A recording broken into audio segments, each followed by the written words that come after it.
Barrier number two, I think, is good quality historical data. So in the machine learning capabilities that predated, all of this agentic, and I keep wanting to say generic, but that's not the correct word.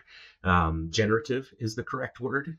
So I apologize for that. But there were AI capabilities that predated both of those, and machine learning is one of them.